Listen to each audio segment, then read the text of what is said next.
خلیج کی رات ابھی ختم نہیں ہوئی تھی جب آسمان پر آگ کی ایک لمبی لکیر کھینچتی چلی گئی۔ چند ہی منٹس میں 65 بیلسٹک میزائل اور 12 ڈرون فضا میں تھے۔ قطری حکام کے مطابق زیادہ تر کو فضا میں ہی مار گرایا گیا، لیکن 2 میزائل امریکی آپریشن والے العدید ایئر بیس کے اندر گرے اور ایک ڈرون نے ایک ایسے ریڈار کو نشانہ بنایا جو سینکڑوں کلومیٹر دور سے آنے والے میزائلوں کو دیکھنے کے لیے بنایا گیا تھا۔ 8 افراد زخمی ہوئے، لیکن زیادہ تر گرتے ہوئے ملبے سے۔ اور پھر سب سے بڑا دعویٰ سامنے آیا۔ ایران کی پاسداران انقلاب نے کہا کہ اس نے قطر میں ایک high value early warning radar تباہ کر دیا ہے۔ یہ صرف ایک عمارت یا ایک سسٹم کا نقصان نہیں، اس کا مطلب ہے کہ پورے خطے میں امریکی اور اتحادی افواج کے لیے میزائل وارننگ کا دائرہ کم ہو سکتا ہے اور ری ایکشن کا ٹائم کم ہو سکتا ہے۔ بیس، رن ویز، بندرگاہیں اور فوجی تنصیبات زیادہ خطرے میں آ سکتی ہیں۔ جس ریڈار کا ذکر ہو رہا ہے اسے اوپن سورسز معلومات میں عموماً ANFPS 132 block 5 early warning radar کہا جاتا ہے۔ یہ کوئی عام ایئر ڈیفنس ریڈار نہیں ہوتا جو صرف قریب آنے والے طیاروں یا ڈرون کو دیکھے۔ یہ ایک اسٹریٹجک لانگ رینج فیزڈ ارے سسٹم ہے۔ اس کا کام بیلسٹک میزائلوں کی لانچ کے فوراً بعد اس کا ٹریک بنانا، اس کی رفتار اور راستے کا حساب کرنا اور اندازہ لگانا ہوتا ہے کہ وہ کہاں گرے گا۔ قطر نے یہ صلاحیت برسوں پہلے حاصل کی تھی۔ جولائی 2013 میں امریکی دفاعی تعاون ایجنسی نے کانگریس کو اطلاع دی کہ قطر کو ایک ANFPS 132 block 5 early warning radar فروخت کیا جا سکتا ہے۔ اس ڈیل کی اندازاً لاگت $1.1 ارب تھی۔ اس میں صرف ریڈار نہیں بلکہ communication systems, encryption devices, training, technical support اور لانگ ٹرم لاجسٹک سپورٹ شامل تھے۔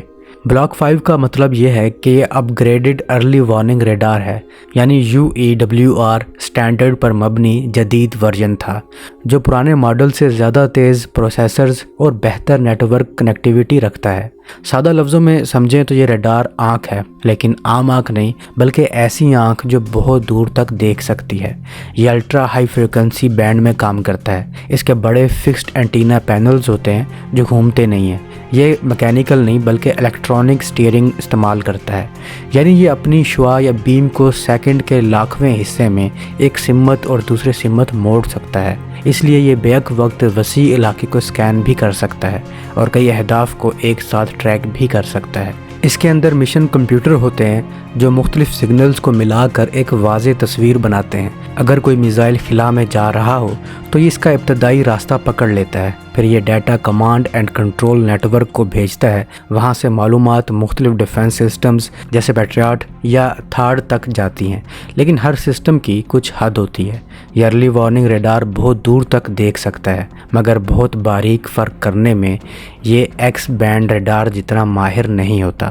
مثال کے طور پر AN یا TPY2 جیسے ایکس بینڈ سسٹمز زیادہ ہائی ریزولوشن تصویر دیتے ہیں، اس لیے عملی طور پر long range early warning radar پہلے ٹریک بناتا ہے، پھر قریبی اور زیادہ تفصیلی سینسرز کو ہینڈ آف کرتا ہے۔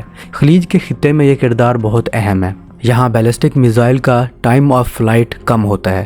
کچھ میزائل چند منٹوں میں اپنے اہداف تک پہنچ سکتے ہیں۔ اگر لانچ کے فوراً بعد ٹریک مل جائے تو ایئر بیس پر موجود طیاروں کو ہٹایا جا سکتا ہے، عملے کو ہارڈنڈ شیلٹرز میں بھیجا جا سکتا ہے، ایئر ڈیفنس بیٹریز کو صحیح اینگل پر الرٹ کیا جا سکتا ہے۔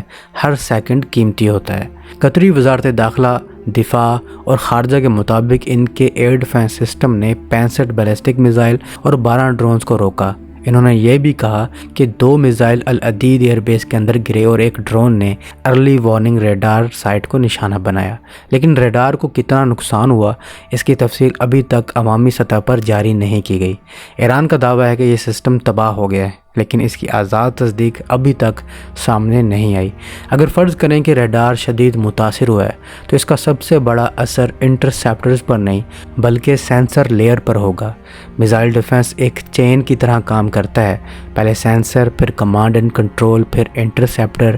اگلا پہلا حصہ کمزور ہو جائے تو باقی حصوں پر دباؤ بڑھ جاتا ہے۔ کم لانگ رینج ٹریکس کا مطلب کم ریڈنڈنسی، دفاعی سسٹم کو شاید زیادہ دیر انتظار کرنا پڑے تاکہ کوئی اور ہائی ریزولوشن ریڈار تصدیق دے سکے، خاص طور پر اگر ایک ساتھ کئی میزائل آئیں جسے سیچوریشن اٹیک کہتے ہیں تو صورتحال پیچیدہ ہو جاتی ہے۔ Command and control network کو زیادہ ڈیٹا کم ذرائع سے سنبھالنا پڑتا ہے اور رد عمل کا وقت سکڑ سکتا ہے اور فیصلے مشکل ہو سکتے ہیں۔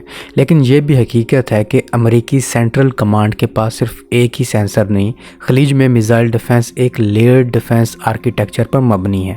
خلا میں موجود انفرارڈ سیٹلائٹس لانچ کا ابتدائی سگنل دیتی ہیں، زمینی ریڈارز ٹریک کو بہتر بناتے ہیں، ایکس بینڈ ریڈار جیسے TPY-2 زیادہ واضح ڈیٹا دیتے ہیں، بحری جہازوں پر نصب ایجز کمبیٹ سسٹم موبائل کو کوریج فراہم کرتا ہے، پیٹریاٹ اور تھارڈ انٹرسیپٹرز لیئر فراہم کرتے ہیں۔ اصل مسئلہ جیومیٹری اور کوریج کا ہوتا ہے۔ ہر ریڈار کا اپنا سیکٹر ہوتا ہے۔ ایک fixed high power early warning radar مسلسل اور وسیع کوریج دیتا ہے۔ اگر وہ کمزور پڑ جائے تو باقی سسٹمز کو اپنی پوزیشن یا آپریشنل موڈ تبدیل کرنا پڑ سکتا ہے۔ کچھ علاقوں میں وارننگ کا وقت کم ہو سکتا ہے۔